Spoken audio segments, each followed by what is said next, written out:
7, 6, I don't fucking remember. Episode 7 of The Last Real Heels. And on my left is, he is built from the Bronx, New York. He stands at 5 foot tall. 5'10". 5'10". No, it's 5 Champion tight. Anthony Caruso. So, cheap pop for him. Directly across from me is built from Philadelphia, Pennsylvania. He stands at 6'2". Nicholas Gaskin. Wow, way to undersell his height. Well, yeah, seriously, it's 6'6" actually, and 6'6". Isn't it? Really? Isn't it 6'5" and 3/4? Yes. Thank you for I thought being you were 6'2". Really? Thank you, Antonio, for being up to date This when dude is you're. fucking tall as hell. You I Nick always Max. no. I know. I thought he was like 6'2" because 6'2's are like pretty tall for a guy. Like My me. brother's 6'2". yeah. Really? Yeah. No fucking way. I've been undersizing you this. So I thought you were like. I suppose so. No, Wow. You've talked about your height a lot. How does that not stick? I've got Wow. like a good 18 inches on you at least. How do you not know about this? That's incredible, dude. I didn't know you were like Michael Jordan's Not really height. 18 inches. Yeah. You have like a foot on him. Yeah. What are you, 5'7", Jose? Yeah, no, I'm 5'8". 5'8"? Oh, okay. Oh, yeah. And I stand, and I'm Jose, It's like and I 10 inches stand. on you. Like that's. You ruined my fucking promo here. sorry. I am. You ruined your own promo. I am Jose, and I stand at 5'8", and I'm from Winnipeg, you idiot. Wow. Actually, not true. I am from. The Tallahassee, Dominican Florida. Republic. Oh, I'm fighting words. Tallahassee, Florida, which is Seminole country for all y'all out there. And this episode is brought to you by Super Kicks. The new. Yeah. I need to order me the Super Kick shirt, and with the limited time little box. The little box of like fucking kicks that they really like put in the Did box. you see that, Nick? The shoes. No, obviously you didn't. Okay. The Young Bucks answer to the New Day. They have They have a Super Kicks. Okay. They have an actual. Okay. Yeah. I see what's going on. and Yeah. then it comes with a little box of cereal. Oh, really? Yeah. Yeah. awesome. So aside from watching Raw and SmackDown, what has everyone been up to before we get into the wrestling, as we would? Drafts, and more drafts. Yeah. Drafts. NFL drafts. Had four fantasy drafts in the last week. Wow. Well, 3. One I had to auto draft because I was at work, which sucks. But I was supposed to have a sweet work one today, and then everyone bailed out. I had my work one yesterday. Not enough people got the invite, apparently, because no one could check their email or something. Really? Yeah, I suppose so. That sucks. It was an 8-man thing, so we couldn't really have it with less than that. I'm in a fucking 4-man league right now. Really? Yeah, dude, teams are fucking stacked. At that point, what's the point? It came together late, and then my friend tried to open it up to the public, and by then it was on draft day, and just no one joined. Pointless. So, I mean, whatever. It's a throwaway league. It was a free league, so it's no big deal. Yeah. We'll just beat up on each other with stacked fucking teams with our Pro Bowl teams. I think only 5 guys logged in or something like that, and you can't do it with odd numbers, so yeah. Well, aside from drafts, I've been playing a lot of Battlefield. That's pretty much it. Battlefield and work, because at my job I have no life. Yeah. So, pretty much 10 hours and come home, go to sleep, and that's it. That's my life. I remember those days. Yep. Yeah. No life whatsoever. So, with that being said, we will get right into Raw, August 5th, live. You mean September 5th? God, you were botching this whole Oh my god! I wrote August on the paper. I'm fucking tired. I am so tired. Dude, someone called Whoa. Matthew Botchamania. Botchamania. Wow. You know what? I am so glad that Anthony pointed that. I forgot it was September, guys. Dude, wake me up when September ends. Oh, I was just about to say that. Damn it. All right, so let's bring this back. Fucking Monday Night Raw, September 5th, live from the Sprint Center Arena in Kansas City, Missouri. And we open up with Stephanie. I wrote on here, my first note, as a matter of fact, is about Raw is Stephanie was on the phone without making a phone call. She was stuck in that weird thing where you have to press the dial button. I don't know if anyone caught that. Nope. No. I caught it. She looked like a moron. It was very stupid. And this Raw kicked off with this was the eagerly awaited what's going to happen after Paul Levesque interfered in last week's match, and we get introduced to the Kevin Owens Show.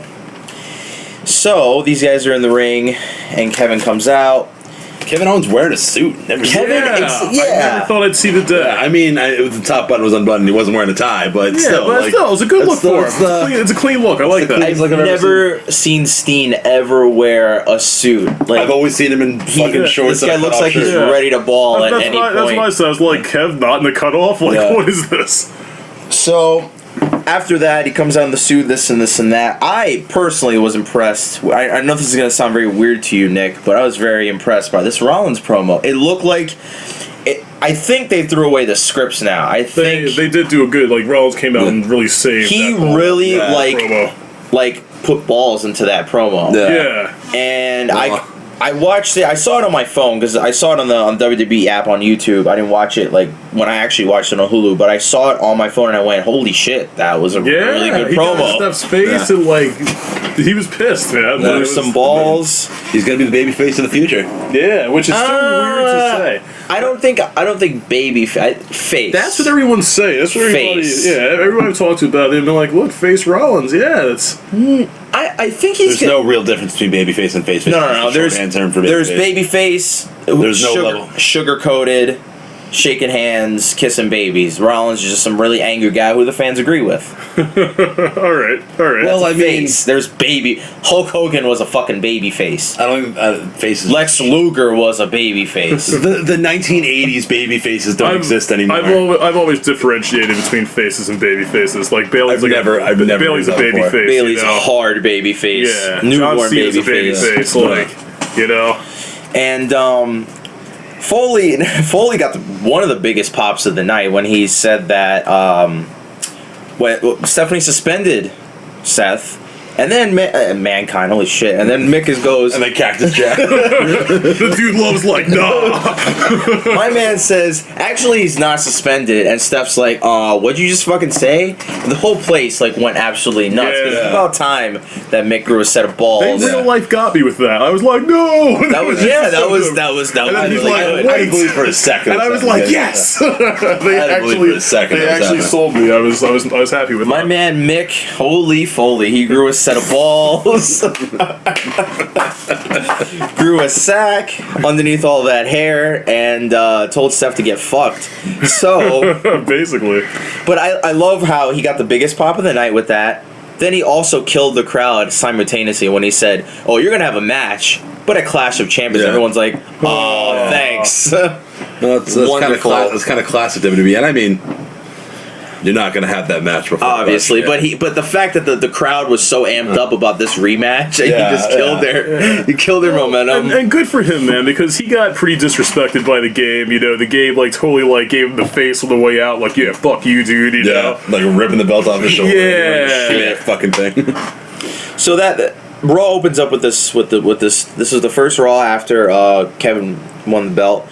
Thoughts on this interview or this segment, because it was the first official segment. Yeah. I mean, I'm totally on board with us going Steen versus Seth here. Like, yeah. I remember one of you guys said that they thought. Well, I think you said, Anthony, that Seth is the only logical next step, and then I think Nick might have said, I don't know, maybe Seth might be occupied with somebody else, but.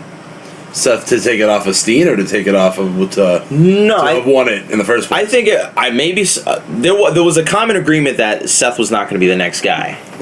We all kind of thought that this was. I thought Seth was going to. We all agreed that Seth was like the safest option. Yeah. Out of the four, like he was the most obvious. Unheard of for WWE to go safe. Yeah, especially in a situation where they're kind of forced he's held the belt. He's good on the mic. He's a good worker. He can carry the title. You know. Yeah. That would be a really safe option for them, but it'd also be really boring because, as much of a Seth mark I am, we've seen it a lot lately. Yeah. So, and it also does. I mean, it does kind of vibe with the whole new era thing, but Seth's on like the older side of the new era, if that makes any sense. Yeah. So. Yeah, he's more on the side of the. He was the. I don't want to say original because I might be making a mistake saying that, but one of the first guys that came from the indies, had an indie background, and really made it big. Well, more within the company. More to the point, he was. D-Bry, Punk and Brian were there first. Yeah.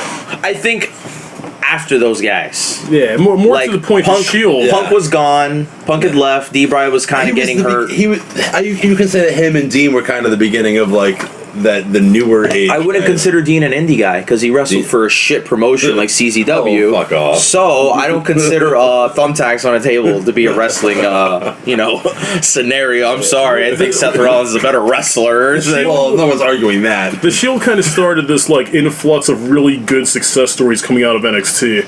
Yeah, Shield and Wyatt. That all kind of happened at the same time. The Yeah. Shield was really dominant in that. So that was when NXT wasn't NXT. It was just like half FCW, half NXT. Well, it was the transfer over. yeah, it was Some of those guys it was a came very over. fledgling ideal. Yeah, that was actual developmental. See, when I started watching NXT, the Shield was already gone, but the Wyatts were still there. See, that was good NXT when you had like Neville was just getting going there, and Bo Dallas was about to take the championship. Oh yeah, Leo Kruger shit. Leo Kruger, and 3 ain't enough. I need 5. Biggie Langston was the champion. and Oliver. That's awesome. totally. And my boy Oliver Gray, who was one of the guys that just kind of got left in the dust and has been like not heard of since, but I liked him a lot. Don't forget about Corey Graves. Oh Love man, Corey Graves. Shame. Yeah, the savior of sitting at the chair. Yeah, congrats. Wonderful. The savior of tight jeans from Hot Topic. And floral print shirts. Floral print shirts. So we're greeted with the gift of Jericho in the back. Drink it in, after. man. Oh wait, hold on. I'm glossing over this this match that Foley made. Yeah, he made a match with Kevin Owens and Sami Zayn. Yeah, So you know what? remember when they killed that about a month or two ago? But they had a blow off for that, right? Like I think I can speak for all of us when I say that it's done. Like I'm sick of seeing it. It's, What? At least for a while. Yeah. They didn't give it Yeah. enough time. They didn't give it any time. Why are we wasting this for just some random match? Why aren't we saving this? Let's Owens hold the title for a while. Build Zayn as the babyface and have another big time match with them. To play devil's advocate a little bit, they really didn't have a whole lot of guys that they could have realistically put in that first match against Steve. Yeah. You know, because you could have thrown Jericho at him or something, but he's already occupied. Like, you know, there's not a whole lot of You're not guys. gonna throw Jericho at Owens. They're teammates. True. Jericho's got his back. Yeah, that's true. That's true. But he's the only other like free dude. You know, there's not a whole lot of guys in the back Yeah. that that aren't already involved in a Yeah. thing that can actually free agent that thing and do it. You know. And a total timeout from this whole thing. The guy that keeps bringing the fucking Hatchet Man sign to these shows, he needs to go away. Yeah, seriously. Fuck that guy. Congratulations, Kansas City. You are well behind the curve. What is this, the second week in a row with this? At least Jesus there's been a Hatchet Man sign. Pretty close. I'm sorry. I'm sorry, middle of America, but Missouri and Nebraska, which is where SmackDown was at last night, they had a couple fouls. Yeah. I have a couple fouls when we get to SmackDown. You guys are being well represented out there. Motherfuckers in the Midwest way behind on the curve, just like when the sun goes down. We already get it before you do.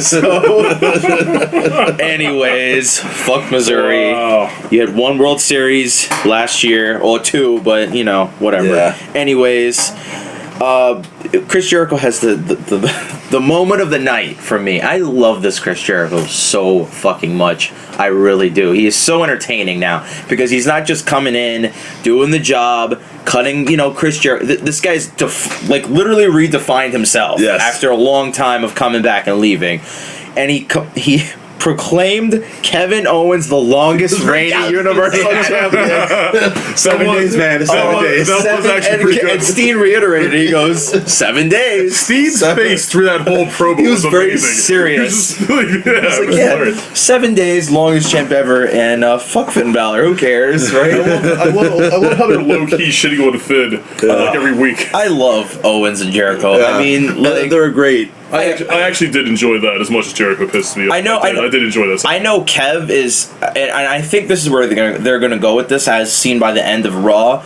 That Jericho is gonna be kind of like the roadie, kind of like his henchman, sort of like his Dana Brooke. Pretty much, yeah, like the guy that follows him around. But except that Chris Jericho has way more charisma and mic skills and he has real tits, so he's a little bit more over than Dana Brooke. The New Day had the war. Oh my God, I don't even know if we should talk about this segment. The New Day, Old Day segment. The old. First of all, I will give them credit for one thing, and I will say this: when they said the old day, and the whole intro was said. And then it's an old day, yes it is. And then the song was slowed down. They just put it in Windows Media Player, like put it at half speed. Like negative 10 fucking speed. And I was laughing my ass off. I was laughing, and then I was laughing, and then it was funny, and it was still kind of funny.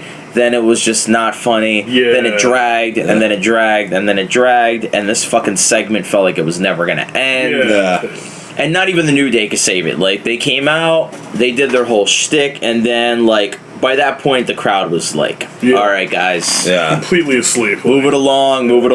Like, this is the problem with Raw. And I will always say that this 3-hour shit is never, ever good, especially for a wrestling show. 3 hours, let's guys go off on tangents and start. And we get 3 fucking squash matches on this show, by the way. Didn't see any of the squashes. Oh, you missed them all? Good. Missed them on Hulu. Yeah, I'm glad you watched the Hulu version. There was a Nia Jax squash where she, squashed some... Of course there was. Yeah. They claim she was Alicia Fox's friend. She was just some fan in the crowd. Wow. There was a Bo Dallas squash who's now, like, coming out with Yeah, where did that come from? Presidential sign. And then at least they gave Braun Strowman someone kind of like... Who I saw he was... Sin Cara. So he gave... At least they gave Braun. Unico, actually. They gave him kayfabe. First real wrestler. Dude, don't give away the business. What the hell, man? Jesus. My bad. There's kids listening, bro. I'm sure. So, congratulations, Monday Night Raw. You guys are now pretty much regulating us. Well, I'm not being regulated to it because I watched the Hulu version. And I don't have to see 3 fucking squashes. 3 shits that don't matter. I don't care. The only good thing that came out of those squashes is that it was the Nia Jax Alicia Fox segment where Alicia Fox started freaking out again, and I'm like, Fox Fear Drink Fox Beer Fear. Part 2. Very nice. Fox 316. So, like I said, so at Clash of Champions, WWE, listen to me. I'm just some dude in a basement, but I'm telling you right now, this will draw. Nia Jax, Braun Strowman. Dude, you got money right now. I would buy it on pay-per-view. 1-on-1, last woman and or man standing. Winner marries the loser. Yes. They've got to do something with these people. I mean, we're not going to talk about this forever because it's not even worth bringing up. But the fact that you said 3 squashes is kind of overkill now. Yeah. If you have to have 3 squashes, what's the point of having it's a draft? piss break every hour. Yeah. Oh my god. Yeah, the women aren't even piss breaks it's a piss break anymore. every hour on top of the Darren Young, Titus O'Neil thing that nobody cares about. God. Wow, I missed a lot. Yeah. You know what's even more funny is that this Hulu cut, actually, you know what? I would have actually preferred one of those squash matches on the Hulu version, and what'd you just say? And the Darren Young Titus O'Neil. Yeah. I would have rather have had a Titus O'Neil Darren Young match and a squash match than this fucking New Day promo. They should have cut that shit. I don't know about all that. I'll take shitty New Day promo over. I don't know, man. I hardly even remember. This Old Day skit was pretty garbage. It was awful. It was very cringy, and I'm so sad to see super cringy. Gallows and Anderson, the machine gun, being reduced to. They had a good thing going last week, and they did, and now they're being. Now someone decided to pull the Russo card and go, let's have a really terrible segment because it's 2016, not 1999 anymore, and you could have had. I would have rather see Mick Foley have a "This Is Your Life" for Kevin Owens. That would have been a little more entertaining. They could have put together like a nice Steen media and then they could have had Jim Cornette come out, shake his hand, do the Cornette face. They could have killed more time doing this is because I would rather see Kevin Owens talk for an hour than see this fucking New Day promo. Yeah, because Kevin Owens could talk. Rather see Kevin Owens talk for an hour than most things. Yes. Kevin Owens talking is very entertaining. Now we get treated to I didn't like this. I thought it was very awkward for me to watch was this Sasha Banks promo where she comes out and proclaims she tried to pull the Edge from 2011 and she tried to tell everyone that she had surgery and she got hurt. By the way, she landed on her neck guys, not her back. I don't know where this back stuff is coming from. Because the back's a legit injury. The neck, they're not claiming the injury happened from the match. Yeah, at least. Oh, really? Yeah. The back was a legit thing. Exacerbated like a back. Yeah. Oh, really? Yeah. Oh, okay. Yeah. Never mind then. But I told you that last week. You need to pay attention more. No, you didn't. Yes, I did. Did he? I don't remember that shit. I don't know. Bottom line is, they keep replaying this part of the match. They're trying to sell it. I'm glad. As I'm glad to see her back. They did the same thing with Cesaro too. Yeah, and I clearly thought she'd have like a longer hiatus before we saw her again. Yeah. I'm glad she's back. I thought she was going to be out a month, according to Dirt Sheet guy to my left, Anthony. He said that she was going to be out a month. 30 days was supposed to be the thing, but I mean, and maybe she's still technically out, but she came back and said. Oh yeah, she still has the Clash of Champions. Yeah. So she's technically another 3 weeks. Yeah, she could technically still take a little more time off. But it was still really ridiculous how she came out and everyone going, "Oh no, you can't retire," and then she goes, "Haha, sorry, suckers, gotcha." And then Dana Brooke gets her ass kicked, and because Dana sounds like a really like old Jewish woman who's a mom to like 5 kids. It's like, let me tell you something, Sasha. Yeah, all right, she does have a disgusting Midwestern. Yeah, very, very disgusting. This Raw ended with Kev and once again. Kevin, Sami Zayn going at it again because they had a big blow off. But WWE, and I recall us saying this, and a lot of people said it, that they could always go to this match, but not so soon. Like, stop drawing from the well, man. Like, we've been there, dude. We've been there so many times. a lot of people know what the deal is, and I feel like they should really save it for something special, even if they're not. Yeah, I'd like to see a Falcon Arrow at the end at a main event match too. Wait, what? Everyone knows the deal. See what the whole time was that. See what the whole time. But Anthony popped for that one. Yep. When Mick made the match, it was like, oh man, cool, and then my hands were up and I went, no, what are you? Why are you guys doing this? Because you know that Zayn's not winning, or there's nothing on the line, so there's no juice to it. There's no. I guess, but I would rather have just seen Kev just kind of walk around with a suit on, saying, "Oh, Seth, you're not shit." I agree. Seth had a match. I glossed over the Seth Chris Jericho match. He glossed over a couple things. Yeah, probably. Zoe and Cass. Oh, that's right. Oh, they right back to the mid card for Big Cass. They beat the motherfucking the Shining Stars. Fucking won. Who were talking about how summer's over in America, but it's always summer in Puerto Rico. Puerto Rico is America, you stupid idiots. The territory, you morons. And by the way, for the record, for everyone out there, when these guys are talking about Puerto Rico, I'm Hispanic. I'm Puerto Rican. I've been there. It's hot as fuck. Okay, it's wonderful for maybe about a week. The nation also has an average IQ of 84. That's a fact. You can look it up. Really? Thanks. Yeah. And that comment was sponsored by Super Kicks. That's a pretty weak IQ. It's not very high. It's not very high. Well, we have the entire Midwest to account for. So you're also forgetting the Bible Belt. Yeah.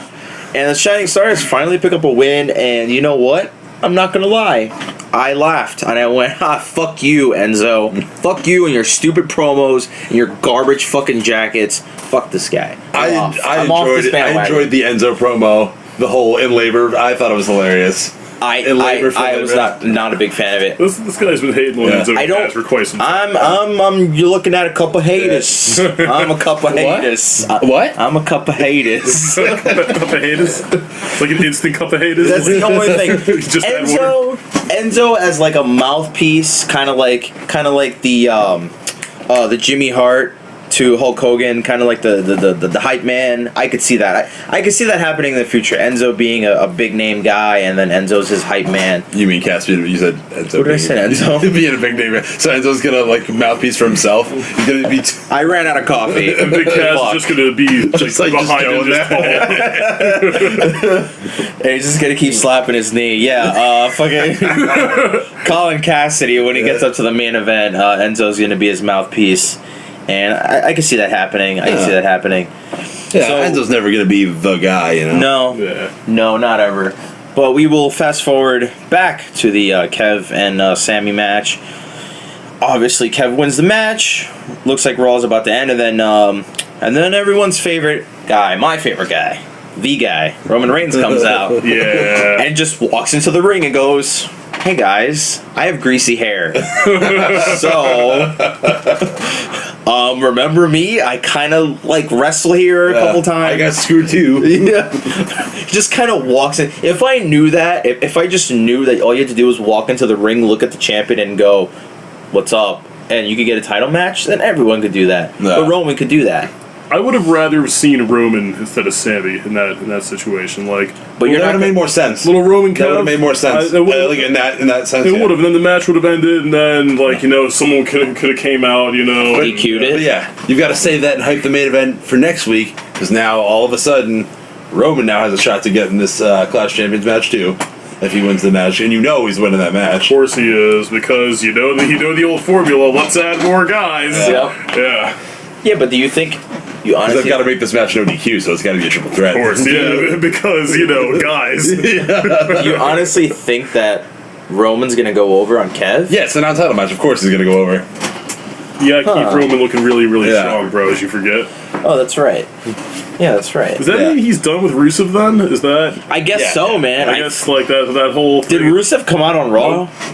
Nope. Rusev, no Lana. Does that mean Lana's finally going to hang up her wedding dress? Because she came out in for like 4 out of the last 6 rounds. You know what? I just thought about it. Not gonna lie, I kind of I liked where they were going with Rusev. I liked the way he was.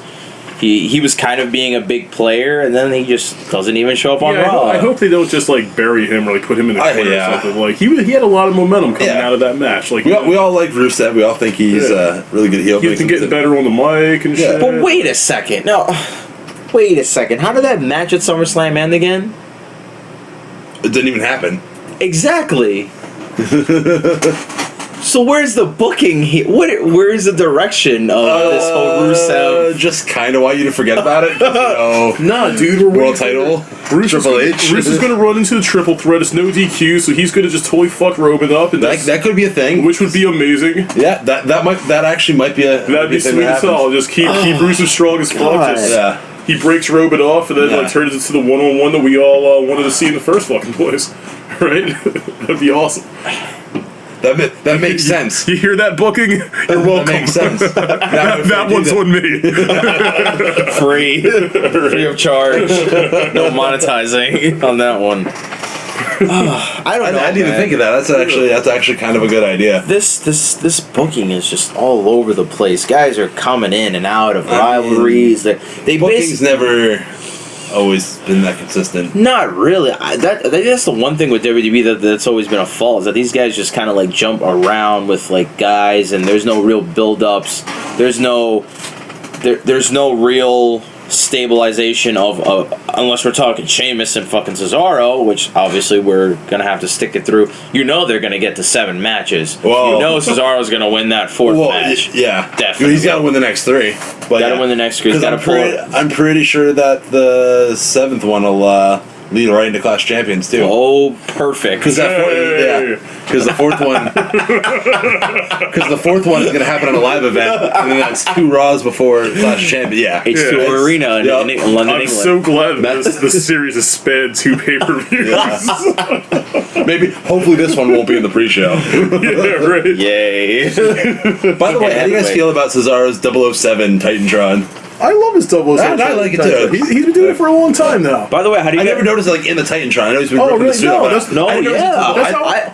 always noticed that. I noticed this 2 weeks ago. I noticed it. It's just been going on for months. Really? That's when he started the whole suit thing. He came out as like James Bond, and he turned, and he like turned. Yeah. Well, it's not. I noticed the suit, but I never actually paid attention to the circle. The circle that falls. So it's whatchamacallit? It's a gun barrel, right? The Walter PPK. So Walter PPK. Yeah. Pointed at him.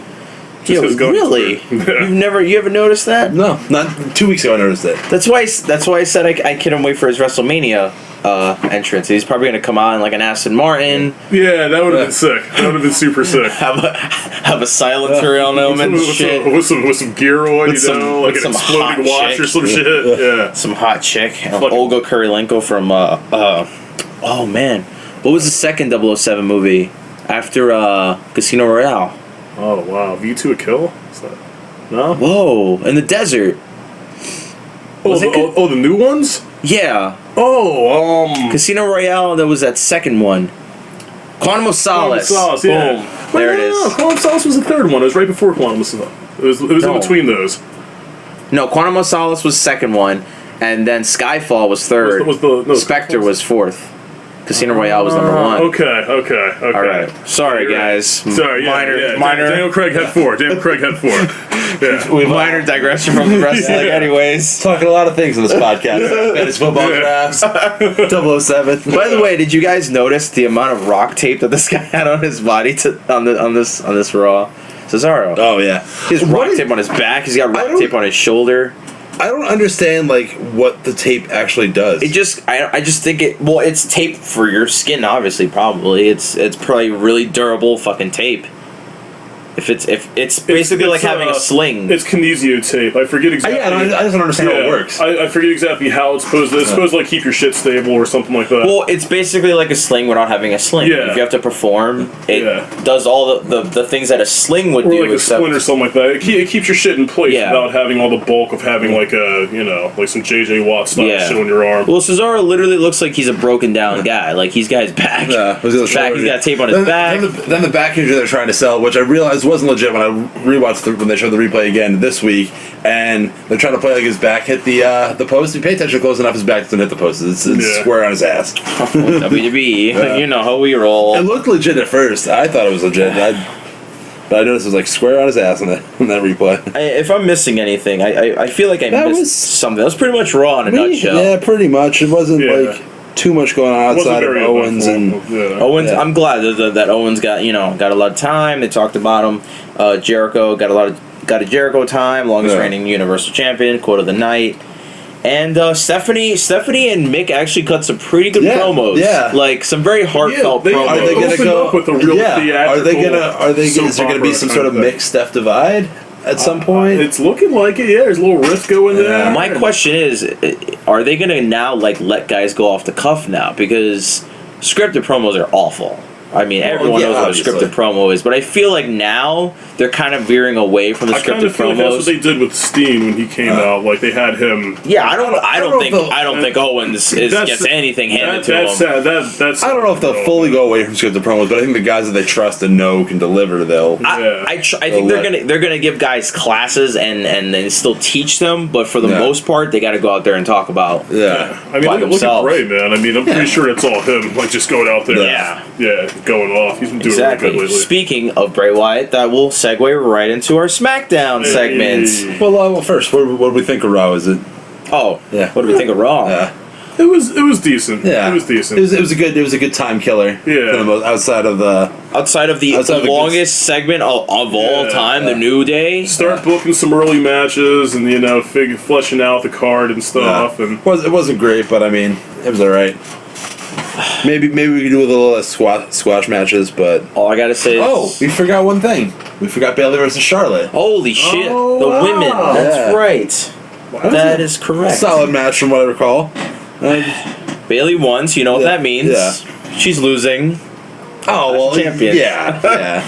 The loser of the pay-per-view will always win on the Raw beforehand. Yeah. That's just, not the Raw beforehand, but the Raw leading up to the big match. But Sasha, who knows? Maybe this whole fucking Sasha Charlotte thing might or not Sasha Charlotte Dana thing might really start getting really heavy and might blow up in her face come Clash Champions.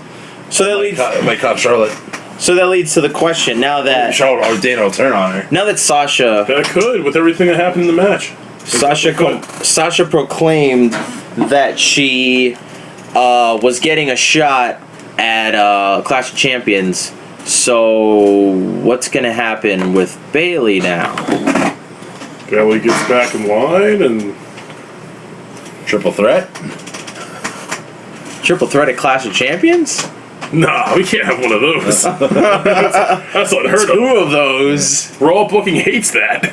Well, was Bayley supposed to have the title match? Was that supposed to I don't know. She basically filled the time before Sasha came back. She basically came in and said she's here for that title, blah, blah, blah, when she first showed up. So. Let's be real. There's like 4 women on Raw. And we see them every week, right? Yeah. So there's not a whole lot going on. Only logical... There's more than 4, but there's only 4 that matter. Really, there's only 3 that matter. But realistically, Dana's just kind of along for the ride, but... Dana's still kind of relevant. She's along for the ride. She's still in the picture. Yeah. So I'm assuming, this is just my opinion, that at some point they're going to add Bayley to Sasha's side as her supporter on the apron or whatever. As her Dana Brooke? I guess so. Like everyone gets a Dana. What's Bayley gonna do? What's Bayley gonna do? Go back to NXT and wrestle Shinsuke Nakamura? Like, what's gonna happen? That would be amazing. I would pay to see that. For the NXT title, there's really nothing else she could do. So maybe at some point, she'll wrestle for the world title or the Universal title. Sasha's Bayley's over as fuck, so why not? I mean, Bayley is really their best babyface, so I mean, put them up against their best heel. Pretty much. True. Pretty much. I hate face Sasha, by the way. When Sasha does I don't face hate it, but I don't love it either. It's because she still does the whole cocky bitch thing, and you can't do that as a face. Like, you can't go out there and talk all that shit. I mean, there's confidence, and then there's overconfidence. Dude, what's wrong with being confident? Oh my god. Anyways. I knew it. As soon as I said that. Anyways. Hashtag heel. Smackdown. September 6th, not August 6th, to my surprise. I thought it was still August for some reason. Live from the Pinnacle Bank Arena in Lincoln, motherfucking Nebraska. I'm not sure wrote down these arenas. I did, because I like saying the arena names. And the first thing we get on SmackDown, oh glory, is a women's forum. Yes. Great. Yep. This is just what I like. Now, women's wrestling is a big deal now. No, I'm not gonna knock the idea, but let's be real. 2 of those chicks know how to talk, not including Nikki Bella. Whoa.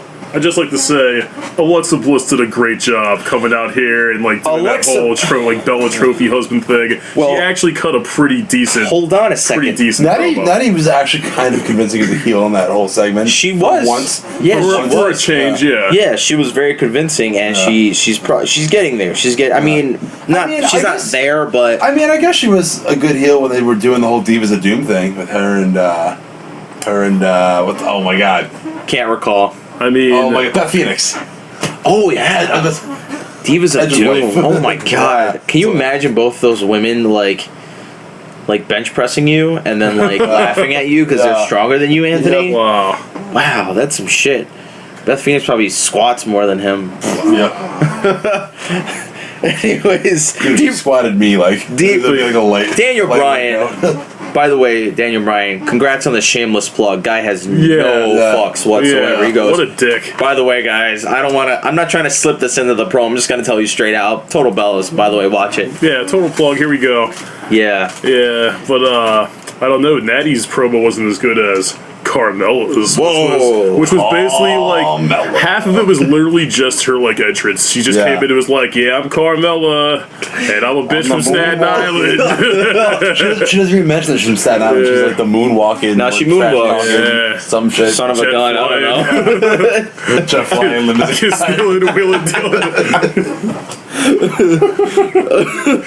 Should have paired her up with fucking Charlotte. Yeah, right. Unbelievable, fucking Carmella. So shameless plug by D-Bry, and I will piggyback on that Alexa Bliss comment because I have right here in my notes. By the way, for all the In My Notes fans out there.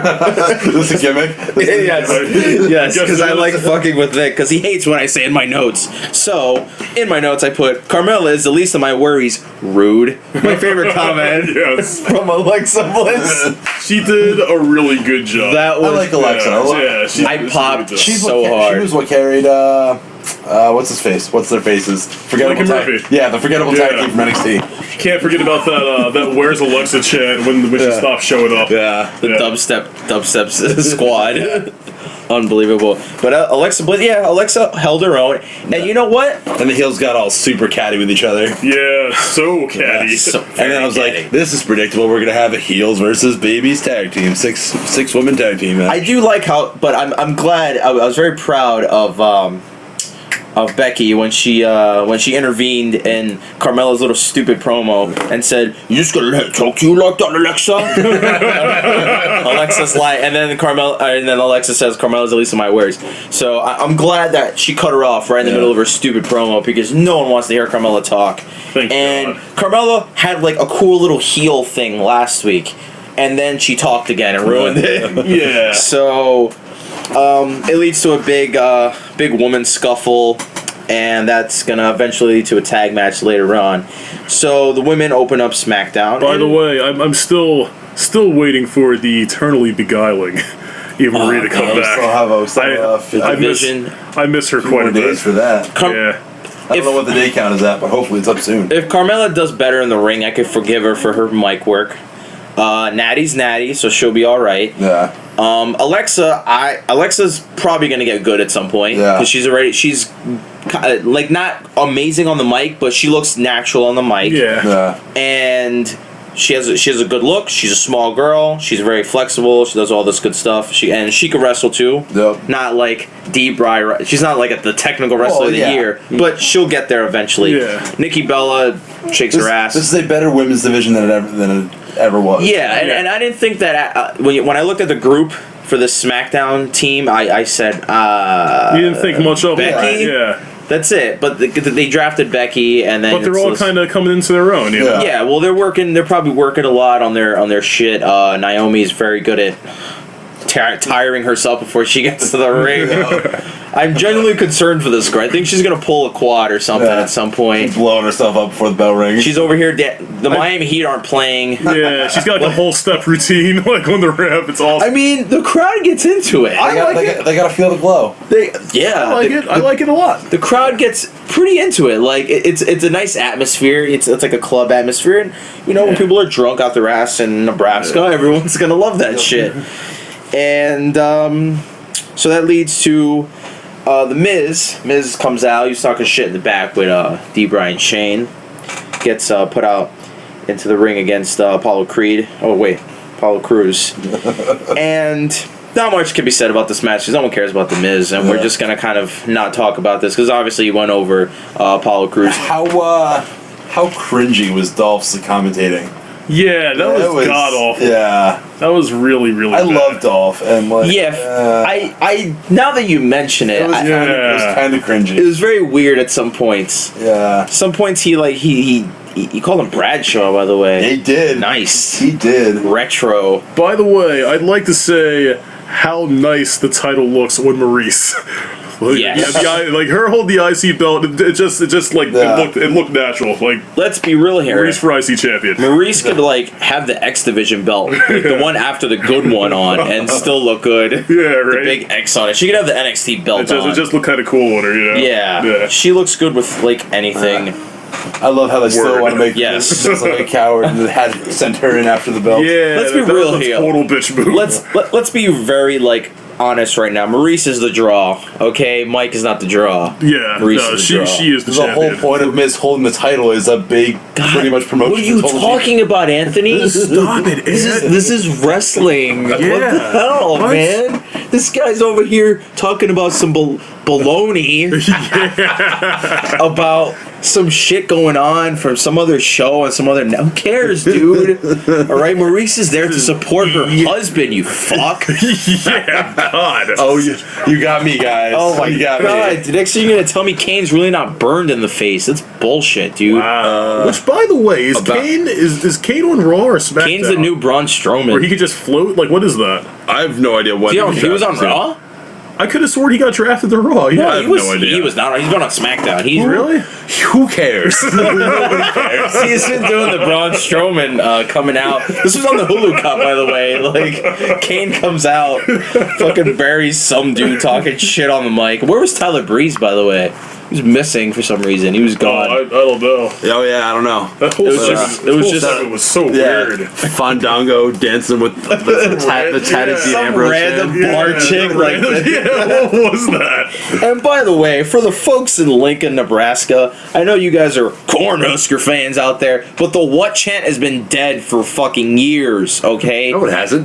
People still they what? still do it. They still. I mean, it should be dead. Oh my god! But really, it should be dead like the ECW chant. But those are chants that are never going away. Sorry, I'm that guy that's gonna. If some dickhead is right next to me and starts an ECW chant, I'm gonna tell him to shut the fuck up because that company's been dead for a long time. Yeah. It was garbage to begin with, and when the man who invented the chant, Stone Cold Steve Austin, is sick of this chant, shut the fuck up.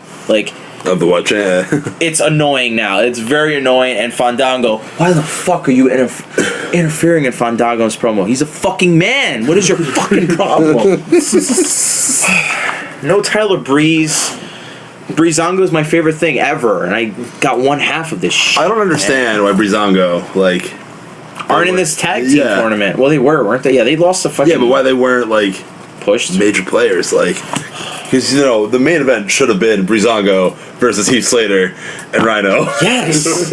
God, so what do you guys think about that? Tag tournament? Yeah. Well, the whole...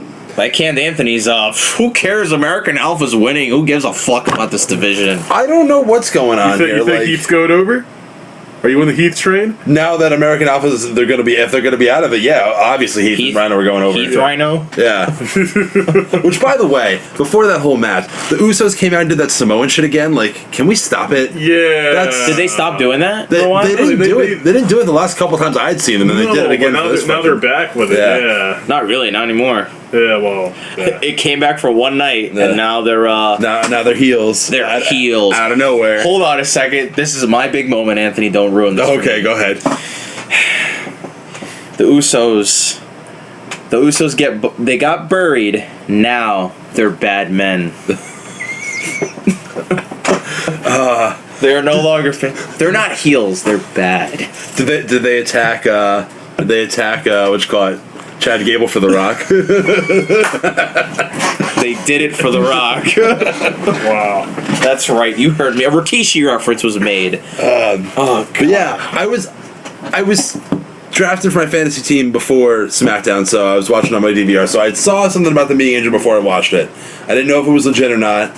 Match ended pretty quickly with American Alpha. And it was a squash. That was literally a 30-second match. I was wondering. I had to replay it. It was half a minute. I They did the Grand Amplitude. There was 4 spots, including the initial strike on their part. Them getting beat up after the match was longer than the actual match. Yeah, I was almost wondering if they were doing that to protect them for the injury and then get them into something. But obviously, it's not a real legit injury because the injury was kayfabe. It was literally just a low bridge, a spear, Grand Amplitude, and that was it. Yeah, I thought the injury might have been legit, and they made the match quick to protect American Alpha.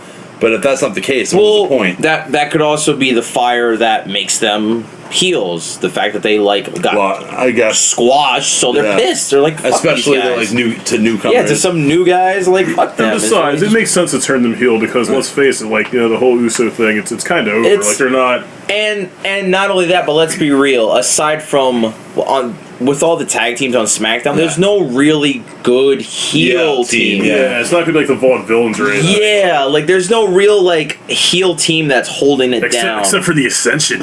Oh boy, Legion of Doom. Yeah, those guys are wonderful, real nasty. But I have to point out something. JBL said when the Usos attacked him from behind, the cheap shot. I figured something was going to happen because they don't do that ever. They don't cheap shot or start matches like heels do. So he started the match like a heel does. Yeah. And JBL quote, "That's the experience of the Usos." What the fuck does that mean?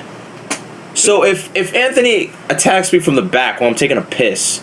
He did it because he's experienced. He did that because he's relying on his veteran instincts. What? To get the jump on a team that's obviously better than us. It's that preemptive strike, dog. He's like, well, there goes those Usos putting those tactics to good. Get the fuck out of here. Yeah, right? They beat him up. Yeah, they have never actually done any of that to anyone ever.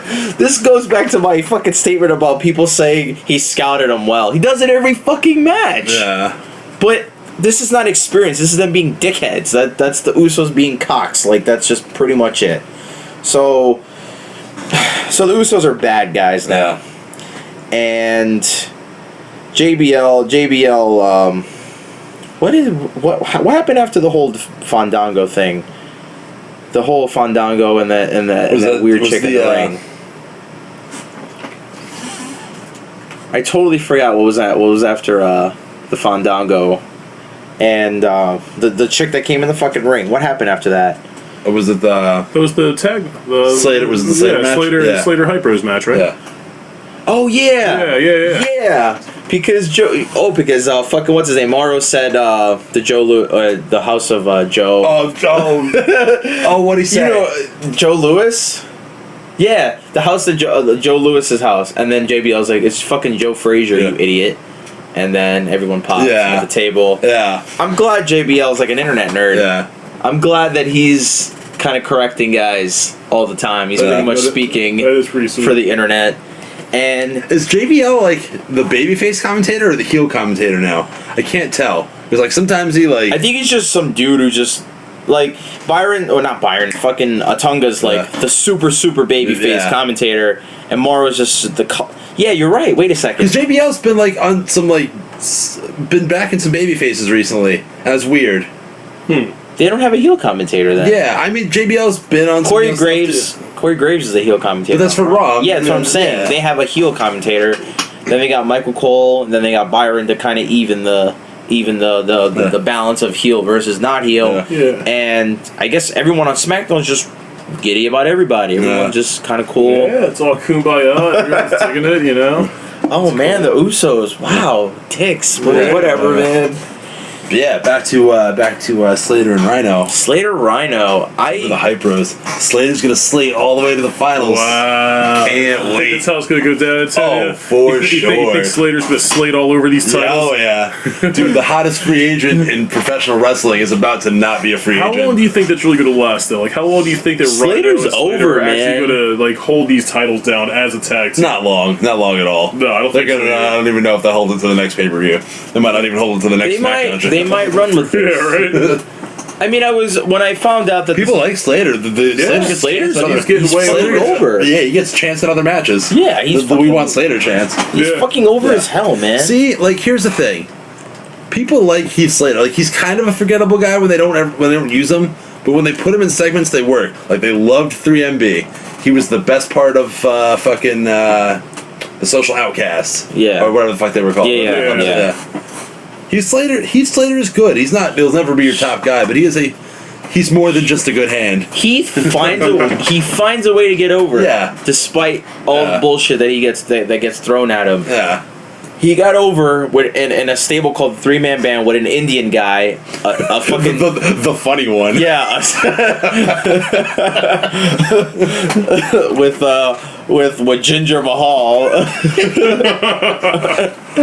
Like he's a ginger. He had an Indian guy, and Galloway is from Scotland. Right? Yeah, he's Scottish. So you get a dude from Scotland, dude from an Indian guy, and a ginger, and they managed to get over. Yeah. So yeah, Heath Slater to his credit, the guy is very versatile. Like he finds a way. He finds a way to stick around, and I'm glad because I've always kind of liked Heath Slater. I mean, what gets him over is that the joke's on him all the time. But still, he does it really well. He's being talked about. He's in the talks. Yeah.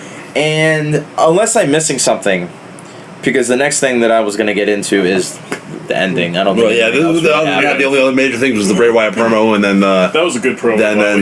He's been really knocking them out of the park. Bray's promos usually are automatic. They've always been. But lately he's been on fire, man. Randy cut a pretty decent promo for a Randy Orton promo. I mean, he tried a little bit of gray in his beard too, man. You guys saw that? He's got to be pushing 40. Yeah, but he's old, man. Yeah, but he's not that old. I mean, he had some. Hey, man, some people start graying in like their early 20s. I got a little something going on right here. It's there. I'm sure I got something somewhere. Yeah. I don't know. I have one on my left side, but anyways, they cut a promo on each other, and Randy's was pretty good. He said, I'll match Bray's stupidness and say exactly the shit that he says. And he talked about some snake biting some dude. So it was pretty cool. Other than that, we get to the main, I guess, the main segment. It was weird. Yeah. It was very weird. Ambrose Basically, apparently Ambrose as John Moxley had a match with AJ Styles. Yeah, I never knew that. That's a first, and I'd like to see it. I'd like to see it. I wouldn't be surprised. I mean, because CZW and Ring of Honor used to like kind of feud, so I mean, yeah. I wouldn't be surprised if there was like somewhere from 2005 there's a John Moxley, AJ Styles. When AJ Styles was like the pure champion. I don't know if the timeline matches for that. I kind of like how they did that. Yeah.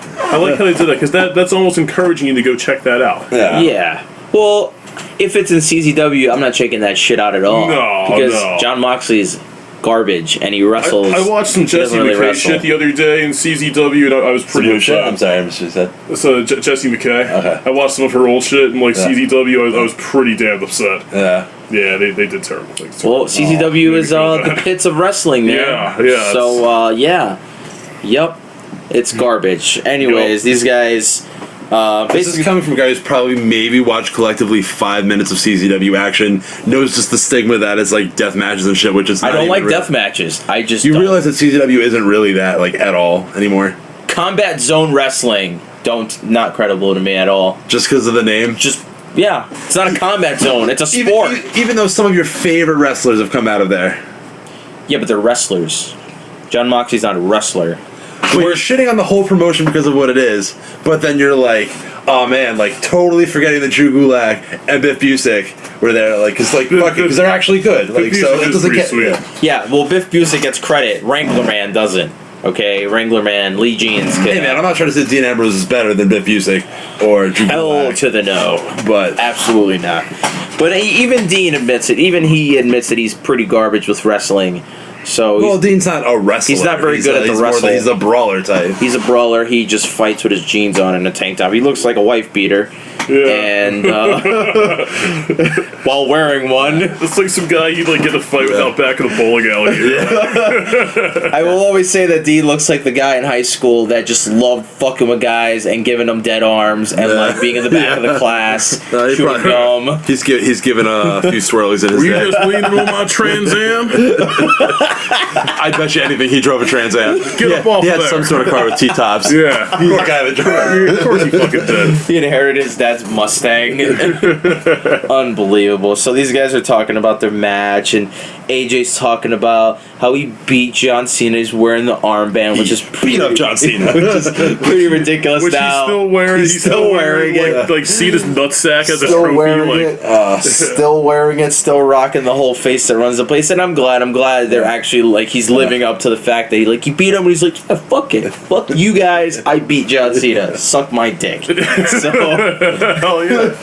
So now keep this power ranking strong, man. Oh yeah, and SmackDown ends with some guy getting kicked in the balls, and not gonna lie, that was very weird. Dude, I haven't seen a straight up dickie in like forever. Yeah. Like not even like with the fist or like a straight low blow. Like my man, like literally like third grade playground style, just kicked him in the balls. Who does that anymore? He fucking cunt punted him. Yeah. And he just drops to the ground. Yeah, like breaks the bowling trophy. Who does that shit? You know, like I don't know. No words. Just you're that mad, AJ. Like if I was in the crowd and I saw this, I would be like, really?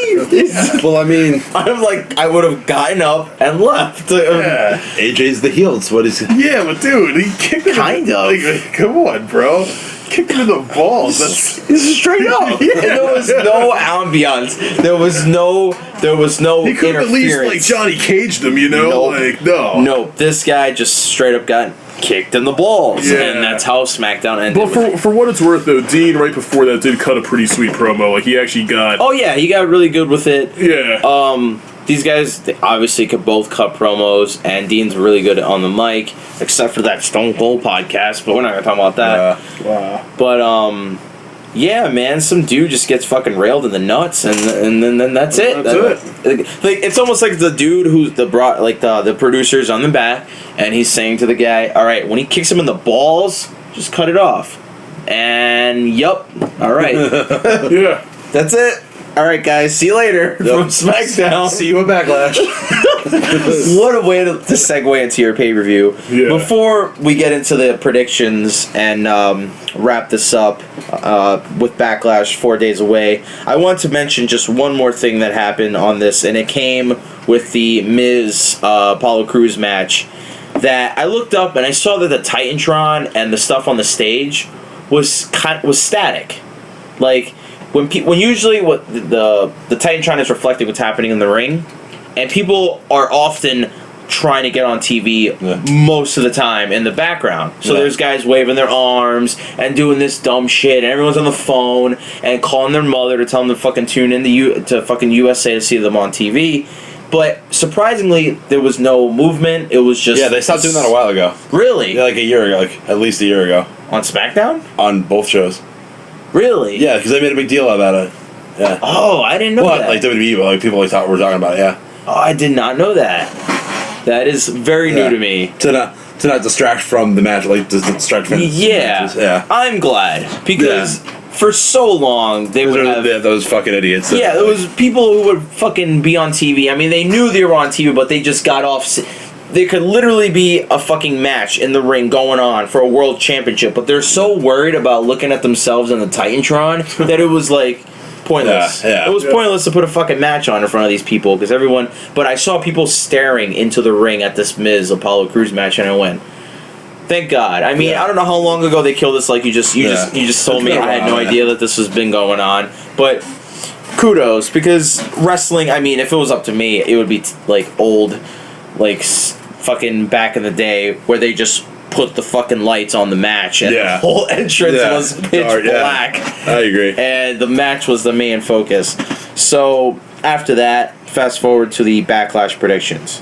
Now, there's only five matches. I don't know if there's a pre-show match going on. Probably not. It's you got to remember that these are you're not doing pay-per-views for the whole roster anymore. You're doing pay-per-views for half the roster, and even less than half the roster. There's less people on SmackDown. So now these cards are going to feel like UFC cards, where it's just a few matches, which is good. It's nice to maybe be a 2-hour show. It'd be nice to be in and out. Oh my god, SummerSlam was so fucking long. You're gonna have long shows of SummerSlam and Survivor Series and WrestleMania is gonna be 8 hours long. Get ready for that shit. There's gonna be a pre-show. There's gonna be a YouTube pre-show. There's gonna be a countdown. There's gonna be a countdown to the pre-show. It's gonna be like Super Bowl Sunday. Yeah, it's fucking like the pre-shows at like 11 o'clock. There's gonna be a sweet post-show and then a podcast. No, they're gonna do what's the show that runs all day on NFL Network? That's just all day long right before the draft. I think it's like NFL. Just like around the league, like right before the draft happened this year. There was just coverage for like 12 fucking hours straight. Yeah, they're gonna do that from now on. There's gonna be WWE's YouTube pre-show. Then they're gonna do the countdown to the pre-show. Then the countdown to the event itself. Like a fucking weigh-in, you know. Yeah. Right after that, there's gonna be Talking Smack Raw, and then the post-show to this Talking Smack Raw. There's so much coverage of this shit, and I'm sorry. I know they're trying to give these old motherfuckers something to do, but I don't really care about what these people say about fictional matches that aren't. It's not real competition. I don't really care about a round table discussion of guys going, well, I think Apollo Crews has a really good chance. People do like that. It is trying to add a bit more legitimacy to the product. Which, I mean... But for guys like us... Yeah, I mean, I don't give a fuck, but... We don't really care. Hey, guess what, and I mean, they've got to put content on. They got... Coming close. Guess what? It's fucking scripted. So... And I mean, they also do have to, like, fill time that put content on the network, Good Lord. So... Is there anyone, please, if there is anyone out there watching the pre-show and the pre to the pre-show, please tell me. Because I need to know if there's someone out there that's even watching this shit and watching Lita fuck up day in and day out constantly. So, Backlash, only 5 matches. Randy Orton versus Bray Wyatt. Okay. Who's winning this match? Okay. Obviously. Fucking Bray better go over. And this is what this is what I've been talking about. Randy has one job. No, Randy has one job. He has one job, and that's to put young guys over. Bray's not young, and Bray doesn't need to get put over by Randy. I don't mean he's like physically young. I'm just saying Randy gains nothing by winning this, all right? Like he already lost. Like Bray is a younger talent. Randy's had his time. Put the man over. You're already a legend. Put Bray over. I think Bray should win, but I wouldn't be surprised if Randy Orton wins. Of course, because they never do. They never let them. They never let the young guys go over. Randy should just lay down and take it. That's what it should be, a good match, and then Bray goes over. That'd be sweet. Give him the push he deserves. But then where does Orton go from here after that? Who the fuck cares? He's Randy Orton. He gets beat up by... He's been doing this for 15 years now. Who cares? Who cares?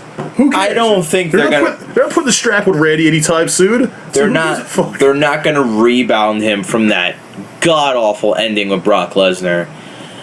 They're not going to rebound that with a loss to Bray Wyatt. If anything, I will say this. He's gonna go over on Bray. They're gonna stretch this out for as long as they could possibly go. Let Bray get over it. Hey, probably Survivor Series is the next thing. Let's face it. Even if Bray wins, you know the shit isn't over because Bray never lets you just one and done. Like Bray's gonna come out the next night and be like, "Well, guess what, Randy?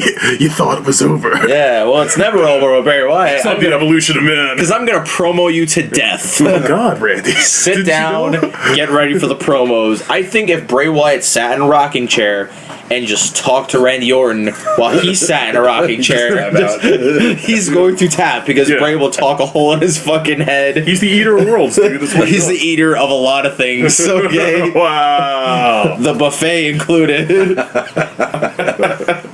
He dominates at the local Lincoln, Nebraska buffet. At the local country buffet. Eats all the chocolate chip cookies. So Anthony, Randy Orton, Bray Wyatt. I'm Randy. I'm gonna go with my heart here and say Bray Wyatt. Thank you. Bray needs to go over here. He has more to gain. It'd be a more interesting finish. Yeah. Was he gonna just RKO Bray and that's it? Who the fuck cares, man? I think they're gonna drag this out. I'm gonna go with Randy, and I think they're gonna drag this out until eventually Bray gets his time in the sun. I hope so. All right, 6-pack women's match for this is kind of a big one for me. First, it's sort of up in the air. It's elimination 6-pack, by the way. Elimination. Very much in the same vein as the 4-way. Yeah, exactly. Yeah. I will say 2 words. Becky Lynch. If you do not let Becky win this fucking belt, I don't know what's gonna happen. I want Becky to win, but I'm pretty sure they're gonna put the strap back on Nikki. Nikki or Becky would be a safe bet because. But I'm gonna have to side with Becky being the most obvious because of the whole new era thing. It's a running thing. You're going to be taking a step backwards if you give it to fucking Nikki Bella, who was the last one. Get the big return for Nikki. Get the big pop. People like her. She's overrated. I want to see Becky, and you can't. Just because people have had championships before doesn't mean you can't put them on them again.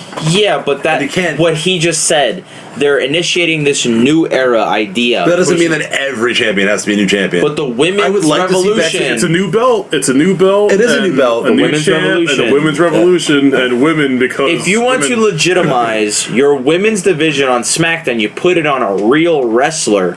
Nikki's not. I mean, she's not terrible. She's not awful or anything. I'm for the biggest Nikki Bella market. I am the biggest. But let's be real. Nikki's always going to be in the picture. Nikki will always be in the picture. All right. And her tits are always going to be in the picture. Okay, yeah. You're goddamn right. Yes. So, heart says Becky. Brain says Nikki. Although low key, I'd like to see Alexa take low key. Low key Smackdown champion. So Nick is gonna go Alexa Bliss. He's gonna go with the sleeper. I'd like a deep sleeper Alexa Bliss. Who do you think the final showdown is? The last two. That's 2 women standing in that match. It's got to be heel babyface, right? You almost kind of have to go heel babyface. Yeah. Wow. I think it's gonna come down to like a Carmella Nikki Carmella. God, I hope not. God, situation. If Becky Lynch is eliminated before the final 2, what are you doing? I'd like to see Alexa make it to the final 3. Because I don't think you can have Becky Nikki unless you're going to turn one of them heel. You could. Unless you're going to turn one of them heel. Hey, well, don't forget, Nikki was heel before she left, so... That's true, but... Here's the weird thing about it. They filled Nikki in on Team Heel at SummerSlam, but she's not a heel. But they needed to fill her in somehow. So she's technically a face. Yeah. But she's only a face because Carmella's attacking her.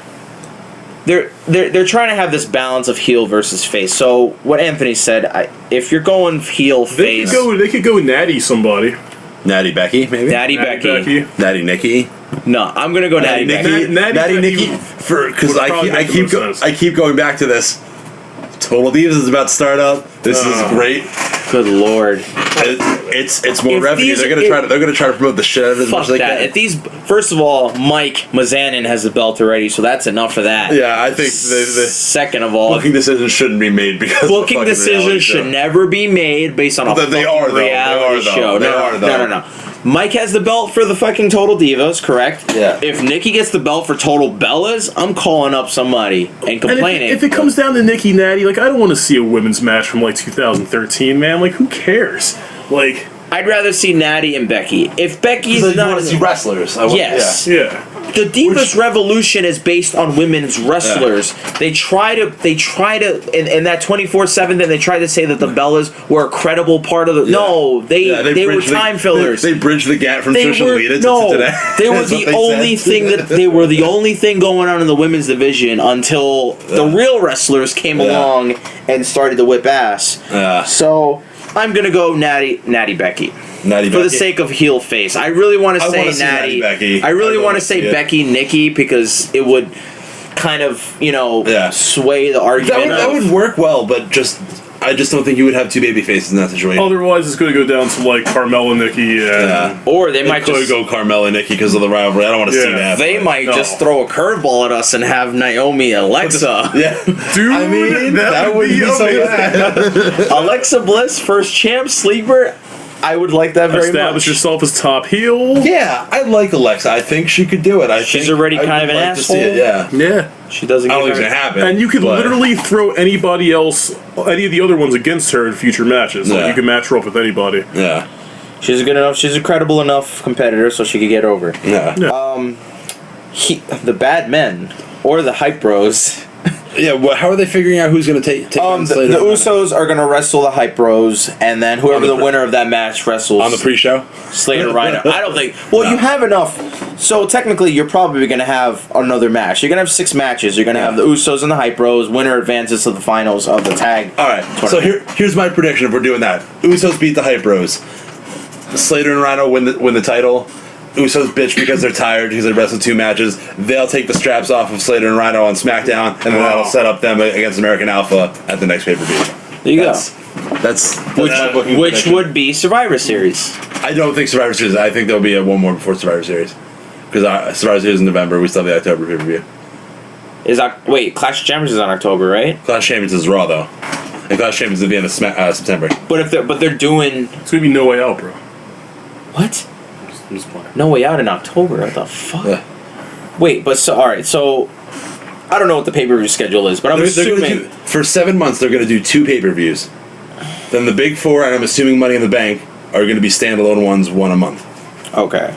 So January, March, August, November, and what is Money in the Bank? July, June. Yeah, so those 5 months will have one, and the rest of them will have 2. So there'll be an October pay-per-view. It's not going to happen in Survivor Series. So I think you just called this. Yeah. That's pretty believable. That's what makes the most sense to me. It could go a bunch of other ways, but that's what makes the most sense to me. Because you give and the whole Heath Slater thing, but you don't have to actually have to legitimize it by having a strap on him for too long. Yeah, true. And then you can go back to the Uso American Alpha. But we all agree that Slater's definitely going over. Yeah. I feel like, because in our last show, you said no one cares about the tag division because American Alpha are going over no matter what. I feel like they kind of saw that happening. Yeah. Like it was so obvious. They were steamrolling through everyone. They were kind of just so clean, squeaky clean. They were going to win the belts no matter what. There needs to be a fight for the belt. There needs to be some sort of an American Alpha blow off where they finally win it because everyone likes them and they're cool, but we know they're winning. So now they throw this monkey wrench. And it kind of, and not only that, but there's no you asshole. Sorry. There's no credible heel tag team. So the Usos, they've been clean for so long that it's about time. It's been long overdue. These guys need to at least have some sort of a bad stretch. So do we agree that's probably how it's going to play out? Yeah, Slater Rhyno, but in the overall picture of Backlash, Slater Rhyno eventually walk out. Yeah. as the first ever, which is kind of weird, but whatever. And then they'll drop it to the Usos next SmackDown, and then the Usos will hold it until the next SmackDown pay-per-view. Yeah. Next up, we have the Cleveland Browns versus the Cleveland Browns. Dolph Ziggler versus The Miz in a showdown of Ohioans. You really can't let Ziggler lose another big match. I'm going Ziggler. I'm gonna pick Ziggler on this one. Ziggler? I'm gonna pick Ziggler. See, I've said this like every episode of this show that the Miz is holding this belt until the Total Diva season finale. Yeah, but you can't let this stuff bleed over too long. You can't sacrifice a show's script for your booking. You're gonna kill Dolph if he loses to Dean and then loses to the Miz. And not only that, but Dolph, when it was one product, Dolph was kind of lingering the lower mid card. Yeah. Now he gets the instant because of the brand split. Got bumped up to the main event picture. Like the whole Miz Daniel thing, and it's kind of like. And the promo was supposed to be more to build the Miz than anything for Daniel Bryan. Yeah. So I mean, I think it's gonna be the Miz. I don't want it to be the Miz. I really don't want it to be the Miz, but I think it's gonna be the Miz. I'm saying the Miz. This is what day number like 190 something. Day one too long. I don't know, man. Here's my prediction. Ziggler goes over, and either Mike bitches about the result, or maybe it's an unclean finish. Unclean finish. Maybe. Ziggler gets the win, gets the belt, and then it goes back to the Miz. Yeah. Maybe that could happen, or Ziggler runs off with the belt, goes off against somebody else, does his thing, and there's a clash between Miz and D-Bry. Or Ziggler comes like so close, so fucking close. Well, if he loses, comes in and just totally. Or it won't be a clean. No matter what happens, it won't be a clean finish. Here's some good booking, guys. Listen to this shit. All right, Russo. Okay, listen to this. I've got some good shit to lay on you guys. So, fucking Ziggler wins, right? At fucking Backlash. Now, D-Bry is approached by Maurice and goes, "This is bullshit, okay? He sucks balls, and I want him at the next pay-per-view." So it's Maurice versus Dolph Ziggler for the Intercontinental Championship. Maurice wins, goes over, first ever women's. Second women's. China, China. With his famouser. Exactly. With his famouser. Calling it right now, Maurice second ever. One of the world. Second ever women's Intercontinental Champion. Women to win the Intercontinental Championship. But that's just my opinion, and that was this week on Russo Booking. But for real, I'm saying the Miz. And now back to reality, folks. Back to reality. The Miz maintains it because he's a pretty big draw at this point, and coming off of the. I wouldn't say big draw. He's more relevant, but he's not a draw. I'm saying coming off the whole Talking Smack thing, like he's more interesting. I'm sitting on Nikki. I'm gonna sit on Nikki for this one. Nikki Nemeth. I'm gonna go with. I was about to say, what does Nikki Bella have to do with Nikki? For all you.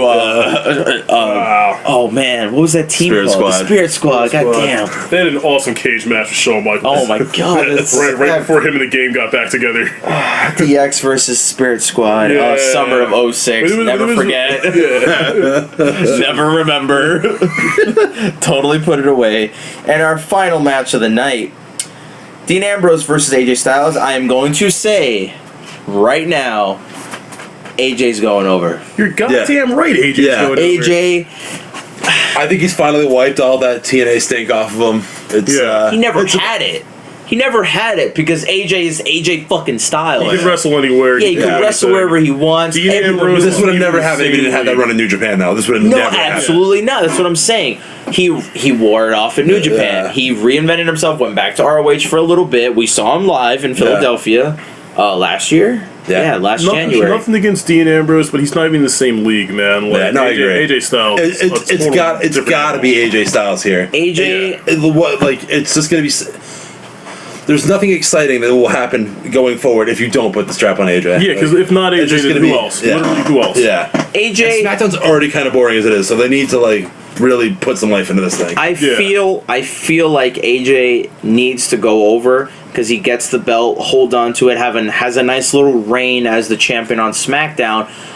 Because let's be real, the roster is still kind of empty, so they kind of have to establish the NXT guys and then go, NXT, and then go up to the fucking main roster because we're not keeping Nakamura and Bobby Roode down in NXT for quite too long. I think Bobby Roode's going to sit there a little longer than you think. What? I don't know. He's a little older. All the older guys get the boot pretty fast. We'll see. Joe's been hanging around for like a year. Yeah. Here's what I was just thinking. This literally popped in my head right now. AJ wins. He's still bragging about beating John Cena. Next obvious opponent is John Cena. Get the fuck out of here. Cena's not going to go over. Get out of here. Cena's he's going for a record. Cena, no. He will not get the record. AJ's holding the strap for John Cena's 16th world title victory. He will not be a transition champion at fucking all. I refuse to believe they're going to script him that Cena way. I'm sure Cena will come back for it, but he's not going to go over. I would like to think that wouldn't be the case, but I mean... That's not happening, dude. I'm sorry, that is... They wouldn't keep teasing this. They wouldn't keep having AJ brag about this whole thing if John Cena's not going to play a part in this at some point. He'll play a part of it later. He'll come back. He'll come back eventually to like try to fuck with AJ, but AJ. And they always reference how he's one off. They always reference that he's a 15-time champion. He's going to stay a 15-time champion. I don't think so. They don't. Triple H hasn't gotten there. Push comes to shove, we can always call up Jon Stewart and have him come in and save the day. Triple H also isn't one away from tying the record. Triple H is only, what, a 12-time champion? They are not. And I repeat... Randy was 13. Or maybe Randy's 12 and Triple H is 13. Anyways, either of them are not one away. And John Cena is let's be honest, John Cena between Randy Orton and Triple H, John Cena is the biggest draw, the biggest face in the company. Absolutely. But I refuse to believe that he will touch the holy grail of wrestling, which is fucking Ric Flair's 16-time world championship runs. It's not even like that holy grail because I didn't even count some of Ric Flair's title runs. There were title runs that have been negated in that whole thing. They don't count some of the Super Bowls either. Before the Super Bowl was the Super Bowl, but still, man. NFL championship. Yeah. But look, here's my thing, man. The Taker streak eventually had to come to an end. That was a sacred thing in wrestling, but Ric Flair's legacy, you can't fuck with that, man. Ric Flair's Ric Flair. There's not really any more cows that are more sacred than that left. Yeah. You know, that's it. John Cena, yes, he's a draw. Yes, he's top guy, but he's not Stone Cold Steve Austin. And Stone Cold wasn't even close to the amount of reigns. Because guess what? Stone Cold and The Rock didn't really have two brands to work with. Yeah. Ric Flair had one show to work with. I also believe that John Cena is probably their biggest public face outside of The Rock they've ever had. That's and I believe they've drawn the most money they've ever had. But he is not worthy of the Ric Flair 16-time... Just because you and I think that doesn't mean that I personally will be offended if they let him go over. I really hope that that's not the case. At the very least, it's going to end in at least an AJ John Cena title match. Whether he wins or not, that's up for debate. I think they're going to do it. I think it at least is going to end his career being tied with Ric Flair. Bullshit. No one deserves to be tied with Ric Flair. I'm not saying I think he deserves it. I'm just saying I think that's what's going to happen. There is only one wrestler on this planet that deserves to even get over or even tie Ric Flair's run. And that man is Cheeseburger. Wow. The greatest wrestler ever. Or my second personal favorite, Donovan Dijak. The titty grabber. Like two guys that nobody cares about. Or Okada. Well, I guess if we're talking Ring of Honor briefly before we end the show, rumor is Wade Barrett might be heading to Ring of Honor. Stu. Yeah. Stu Bennett. I really hope if he does go, he brings the bad news gimmick back. He won't. I really wish he would. It's trademarked. I mean, he doesn't have to go as Bad News Barrett. But he can still awful news, Barrett. He can still deliver bad news. He's gonna go to TNA as Stu. Why not you go to TNA? They're gonna give him a giant ROH podium. And, I hope so. He's going to TNA, and his name on the card is going to say Stu, and that's it. Stu. Nothing else. Oh shit! It's Stu in the Impact Zone.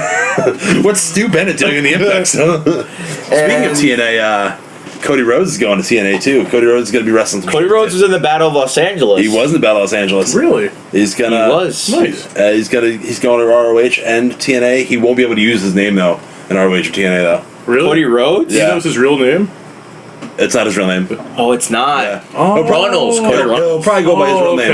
Okay, yeah. okay. And he's got his wife as his personal ring announcer too. Wow. Which is great. I don't know if you saw the preview for or the leak from Night One Ebola. But they did her whole entrance for it. It was really pretty cool. Yeah. Gotta get on that I leak. forget who he wrestled. I just watched this the other day. Gotta get on that leak. Hey, do you want to cover Battle of Los Angeles? Fuck yeah. Should we do? I would love to. Nick is 2 years behind. Yeah, Nick still is halfway through Bowl 2014 DVD that I lent him like a year ago. this two matches in. It's awesome. Because they got into the best match. Fucking Kenny Omega, ACH. Look it up. Yeah. Yes. So on that note, we're plugging our new podcast, our Indie Smartcast, and we will end with Cody Runnels, or maybe Rhodes Cody. Rhodes. Who knows? Who knows what he'll be called? Closing arguments, Cody fellas. Streets. Closing arguments. It could be anything. We will. It doesn't even have to be wrestling related. Just something that's on your mind that you would like to talk about, or put out there that you listen to or watch. That's Cam and the Panthers are going over tomorrow, and they're gonna get. Did you read that on the dirt sheets? Yeah, Cam Newton going over. They're gonna get the revenge, and Cam Newton going over. This is the blow off match. So yeah. Yeah, the Broncos lost their top guy. So Yeah. a couple top guys. Oh wait, their top guy. Who is their quarterback? 2 top guys: Brock Osweiler and Peyton Manning. They cut Sanchez. Yeah. I'm actually not sure. I have no idea. I was talking about this the other day too. Fuck. That's why I didn't draft Demaryius Thomas or Emmanuel. Paxton Lynch. Was it Maybe. Paxton Lynch? He's the only other guy on that team. I don't even know what the fuck that is. It's so much I follow football. Who cares? Anthony, closing arguments. For the love of God, let Dolph go over, please. End this misery of the Miz title run. The Miz. I'm actually finally starting to like it. I'm actually finally starting to like the Miz, and I used to hate the Miz. I like them. I like him because he's got Maurice. I mean, that's really it. I love Maurice. Yeah. Maurice is.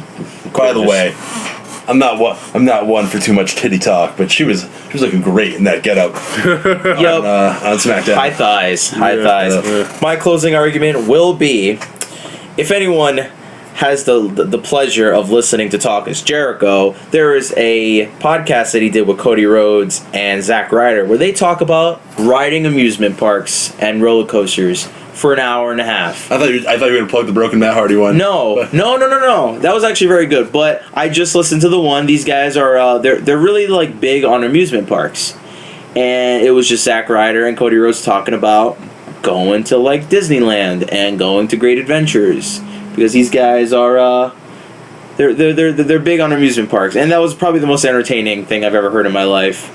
And nice. Zack Ryder wears very tight shirts outside of wrestling. But on that note, obviously, good way to end the show. Tight shirts are not good for your circulation, guys. On that note, I've been Jose. I've been Anthony. And Big Nick. And we were live from the basement shaped like Anthony's. From the studio shaped like my mom's studio basement. Shaped like your mom's basement. Yeah, I fucked that up. Dude, Matthew's gonna be. If Matthew ever listens to the show, he's gonna be all over this. This is. That was not Jose. That was broken Jose. All right. On that note, top guys out. Gay.